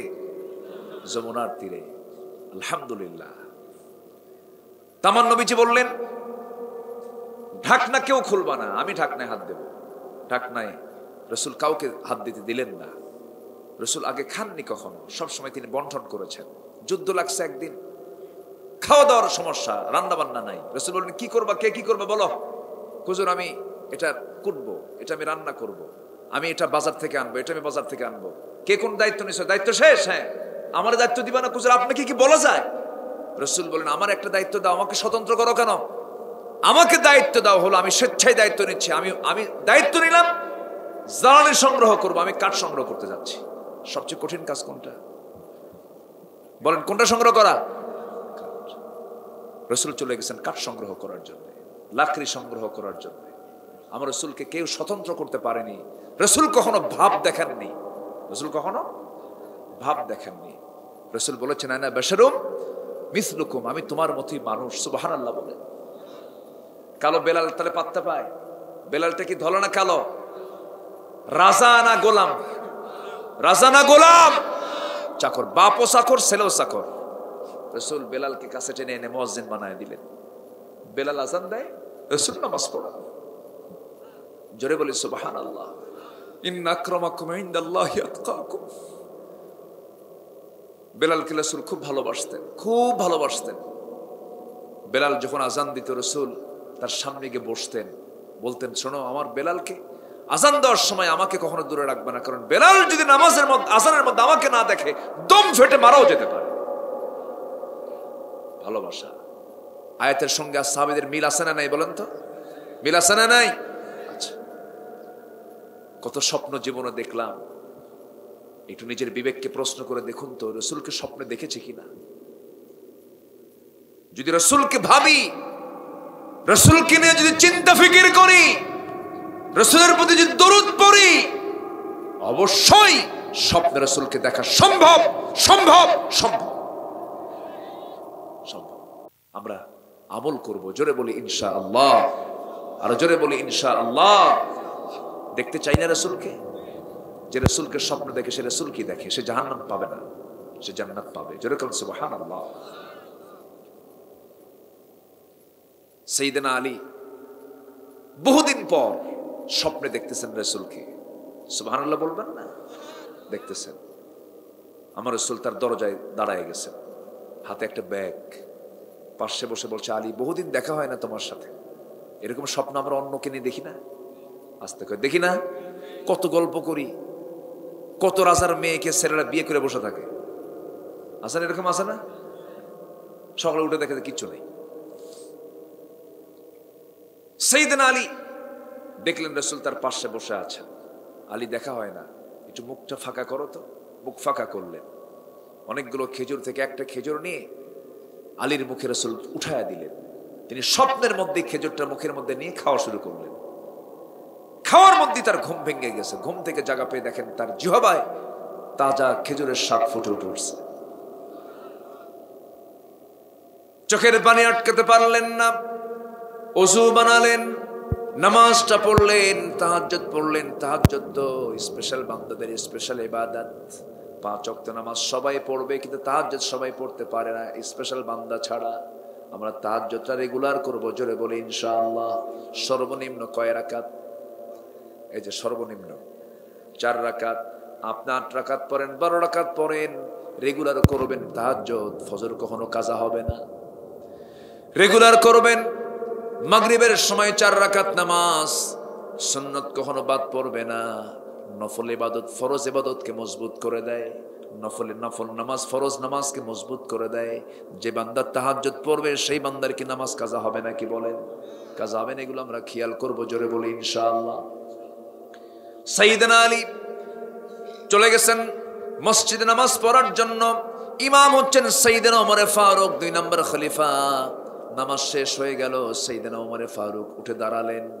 একটা খেজুরের বাক্স নিয়া তিনি নিজেই কাউকে বন্টন করতে না দিয়া সেই খেজুরগুলো বন্টন করছেন নিজ হাতে। সাইয়েদনা আলী প্রথম কাতারে জায়গা পান নাই, দ্বিতীয় কাতারে জায়গা পান নাই, সব মুসল্লি পড়ে গেছে। কিন্তু আজকের দেখবেন মুসল্লি যতই বেশি হোক না কেন সব ওদের জায়নামাজ সামনেই থাকে। আছে না? আছে না? আছে না? মানে জায়গাও দখল করে। এটা ঠিক না। স্পেশাল করে মসজিদের মধ্যে নির্দিষ্ট করে এই জায়গায় উনি বসবেন এমন নির্দিষ্ট করা উচিত নয়। কারণ জুমার দিন যে বান্দা সবার আগে ঢুকবে আল্লাহ তাকে একটা উট কুরবানির সওয়াব দিয়ে দিবে। অতএব তার অধিকার পিছনে বসা না সামনে বসা, আল্লাহর কাছে সে ওই দিনে সবচেয়ে দামি, অতএব তার জায়গা হবে একদম সামনে। কি আমার কথা কি বুঝতেছেন আপনারা? কিন্তু আলী এত বড় দামি মানুষ, প্রথম কাতার দ্বিতীয় কাতারে জায়গা পান নাই, থার্ড কাতারে মাঝখানে বসে আছে, নামাজ শেষ, খেজুর দিয়ে যাচ্ছেন সাইয়েদনা ওমর ফারুক রাদিয়াল্লাহু তাআলা আনহু। সবাইকে 3টা 4টা করে খেজুর দিলেন। আলীর সামনে আসা মাত্রই অনেকগুলো খেজুর থেকে একটা খেজুর 3 আঙ্গুলে নিলেন। 3 আঙ্গুলে নিয়ে বলছেন, আলী মুখটা ফাঁকা করো। মুখটা ফাঁকা করলেন, মুখের মধ্যে তিনি একটা খেজুরও দিলেন। এবার সাইয়েদনা আলী বলছেন, ভাই ওমর আরো খেজুরও ছিল, সবাইকে 3টা 4টা করে দিলেন, আমাকে একটা করে দিলেন কেন? এর কারণটাকে আমাকে খাওয়ায় দিলেন। ওমরে ফারুক কাঁদতে কাঁদতে বলছে, আলী গত রাতে রাসূল যদি তোমাকে একটার বেশি 2টা খেজুর দিতেন আমি তোমাকে তাই দিতাম। মানে যে স্বপ্ন আলী দেখেছেন সেই স্বপ্ন ওমরও দেখেছেন। জোরে করুন সুবহানাল্লাহ। কি ছিলেন তারা? আমরা চেষ্টা করব, জোরে বলি ইনশাআল্লাহ, আর জোরে বলি ইনশাআল্লাহ। সেই জাবির রাদিয়াল্লাহু তাআলা আনহু রাসূলকে ভিতরে নিয়ে চলে গেলেন, হাড়ির সামনে দাঁড় করায় দিলেন। রাসূল বিসমিল্লাহ বলে শুরু করলেন। 600 জন সাহাবী তৃপ্তি ভরে গোশতও খেলো, রুটিও খেলো, চুল পরিমাণ গোশত রুটি কোনোটাই কমে নাই। জোরে বলি সুবহানাল্লাহ। জাবির রাদিয়াল্লাহু আনহুর বাবা ঋণ করে দুনিয়া থেকে বিদায় নিছে। ঋণদাতারা এসে জাবিরকে চাপ দেয়, জাবির তোমার বাবার ঋণ শোধ করো। নবীর কাছে এসে বলে, হুজুর বাবার ঋণ শোধ করবো কেমন? আমার তো তেমন কিছু নাই, কি করা যায় বলেন? রাসূল বলছেন, তোমার কি আছে? একটা খেজুর বাগান আছে কিন্তু খেজুর নাই। বাগান আছে কিন্তু খেজুর নাই। রাসূল বললেন, ওরে জাবির আমাকে নিয়ে যাও, বাগানে নিয়ে যাওয়া হলো। রাসূল শুধু বাগানের একদিক থেকে হাঁটা শুরু করেছেন, শেষ করেছেন ওই বাগানের একদিক থেকে শুরু করে হাঁটা শুরু করেছেন, বাগানটা তিনি হেঁটে শেষ করলেন। সঙ্গে সঙ্গে পরক্ষণে দেখা গেল এত পরিমাণ খেজুর ধরেছে, পাকা খেজুরগুলো পেরে সমস্ত ঋণ শোধ করার পরও কিছু খেজুর সেখানে রয়ে গেছে। মদিনার বাহির থেকে উটের পিঠে আসতেছেন সাহাবায়ে কেরাম, সাথে আছেন রাসূল, সাথে আছেন জাবির রাদিয়াল্লাহু তাআলা আনহু। জাবিরের উটটা হলো বুড়া। কি উট? বুড়া উট। বুড়া উট কি জোরে যায় না আস্তে যায়? আস্তে আস্তে যায়। তাকড়া উটগুলো জোরে জোরে যায়। জাবির বলছেন, হুজুর সবাই জোরে জোরে যাচ্ছে, আমার উট তো বুড়া, যায় না, আপনি একটু দোয়া করে দেন। আমার নবী হাতে ছোট্ট একটা লাঠি ছিল, মারছেন ঘুতা। মারছেন কি? ঘুতা মারার সঙ্গে সঙ্গেই এই বুড়া উটটা এমন জোরে দৌড় মারছে, সবার উটকে সে পিছের সামনে ফাস্ট হয়ে গেছে। রাসূল মুস্কি মুস্কি হাসতেছেন। মদিনায় যাওয়ার পর সাইয়েদনা জাবের বলছেন, ইয়া রাসূলুল্লাহ আমি তো অনেক আগে চলে আসলাম। রাসূল বলছেন, জাবের তোমার উটটা বেচবা নাকি কও? রাসূল তো মজার মানুষ ছিলেন, সুবহানাল্লাহ। উটটা বেচবা নাকি কও? হুজুর বুড়া উট তো বেচলে ভালোই হয়, বুড়া উট বেচলে ভালোই হয়, আমি নেব, দাও। টাকা নিলেন, উটের লাগামটা হাতের মধ্যে নিলেন। জাবির খুব খুশি হয়ে গেলেন, যাক বুড়া উটটা বেচতে পারলাম, খুব খুশি হয়েছেন। এবার আরো খুশি করার জন্য রাসূল বলছেন, ও জাবের আমি কি তোমার কাছ থেকে টাকা নিতে পারি নাকি? তুমি তো আমার খুব প্রিয়। আমি টাকা তোমাকে দিয়েছি, ভালো কথা, উটটাকে আমি নিতে পারি নাকি? উটটাও আমি তোমাকে দিয়ে দিলাম, আমি খুশি। জোরে বলেন সুবহানাল্লাহ। সাইয়েদনা জাবেরকে রাসূল খুব পছন্দ করতেন। কেন? জাবির রাসূলকে খুব পছন্দ করতেন। জোরে বলেন সুবহানাল্লাহ। আমরা মোহাব্বত করব কাকে? 1 নাম্বার আসলে কাকে বলেন? কাকে? নাম্বার 2 হচ্ছে মুহাম্মদ সাল্লাল্লাহু আলাইহি ওয়াসাল্লাম। এরপর ও জিহাদিন ফি সাবিলি, একটা কাজ, একটা আমল, জিহাদকে ভালোবাসতে হবে, জিহাদকে পছন্দ করতে হবে। জিহাদের নাম শুনে অনেকে নাক সিটকায়, আছে না? এরকম আছে না? কিসের জিহাদ রে? জিহাদ কিসের? জিহাদ এখন নাই, এই জাতীয় কথা তারাই বলে যারা চোর, যারা মুনাফিক, যাদের ঈমান নাই। জিহাদ ছিল, আছে, থাকবে। আবু জেহেল ছিল, আছে, থাকবে। আমার নবীজির সময় যে কাফের মুশরিকরা নবীজির বিরুদ্ধাচারণ করেছে, ইহুদির বাচ্চারা বিরুদ্ধাচারণ করেছে, তাদের আওলাদরা আজও পৃথিবীতে আছে না নাই? বাইতুল আকসা কার ঘর? কার ঘর বলেন? সেই ঘরকে অবরুদ্ধ করে রেখেছে ইহুদির বাচ্চারা। তো এদের বিরুদ্ধে আপনি কি করবেন? কি করতে হবে? তাহলে জিহাদ নাই, জিহাদ আছে না নাই? ফিলিস্তিনের হামাস যোদ্ধারা যুদ্ধ করছে, জিহাদ করছে। তারা গুলি মারে, এরা পাথর মারে। ওরা গুলি মারে, আর কি মারে? পাথর মারে। সামরিক শক্তি আকাশ আর পাতাল তফাৎ। ফিলিস্তিন খোয়া মারে আর ওরা গুলি মারে। অথচ এবার হামাসরা এমন আক্রমণ করেছে, এটা কি অস্ত্রের জোরে না ইমানের জোরে? কারণ কিসের জোরে বলেন? ইসরায়েলের কামসারা হয়ে গেছে। আল্লাহ যদি কাউকে সাহায্য করেন কিচ্ছু লাগে না। বদর যুদ্ধে হাজার হাজার ফেরেশতা দিয়ে সাহায্য করেছেন তিনি কে? ওয়ালাকাদ নাসারাকুমুল্লাহু বিবদরিন ওয়া আনতুম আযিল্লাহ। তোমরা অসহায় ছিলে, আমি বদরে তোমাদেরকে ফেরেশতা পাঠাই, আমি তোমাদেরকে সাহায্য দিয়েছি, বিজয় দিয়েছি। সে আল্লাহ আজও আছেন না নাই? আজও আছেন না নাই? আমরা এই বিষয়গুলো খেয়াল করব। তিনটা ভালোবাসার কথা আল্লাহ তাআলা বলেছেন। আল্লাহর প্রতি বান্দার ভালোবাসা, নবীর প্রতি বান্দার ভালোবাসা এবং জিহাদ করাকে পছন্দ করা। জিহাদের ডাক শুনলে যেন ভয় না লাগে। যার ভয় লাগবে তার মধ্যে মুনাফিকের সিমটম আছে। নবীর পিছনে নামাজ পড়েছে, যুদ্ধে যায় না, এমন মুনাফিক আছে না? ছিল। সেই মুনাফিক আজও আছে। আসুন আমরা মুনাফিকের সকল চরিত্র থেকে নিজেদেরকে পরহেজ রাখি। জোরে বলি আল্লাহুম্মা আমিন। আরো জোরে আল্লাহুম্মা আমিন। মন তো চাই আরো কথা বলি, কিন্তু ঘড়ির কাঁটা তো বাজে না, থামে না, বাজতেই থাকে। আমি সবার কাছে একটু উদাত্ত আহ্বান জানাবো। আমাদের সামনে যে নামাজটা আছে, সে নামাজটা কিসের নামাজ? না তাহাজ্জুদ তো আছে, আলহামদুলিল্লাহ। কিসের নামাজ বলেন তো? এসেনশিয়াল কোনটা? অনেকে আছে তাহাজ্জুদ পড়ে ফজর পড়ে না, এরকম মুসল্লিও কিন্তু আছে। হ্যাঁ, আছে না? ওর সবে কদরে যায়, সবে কদরে যায় আর সারা রাত তাহাজ্জুদ, কান্দা কুন্দা, ফজর নাই।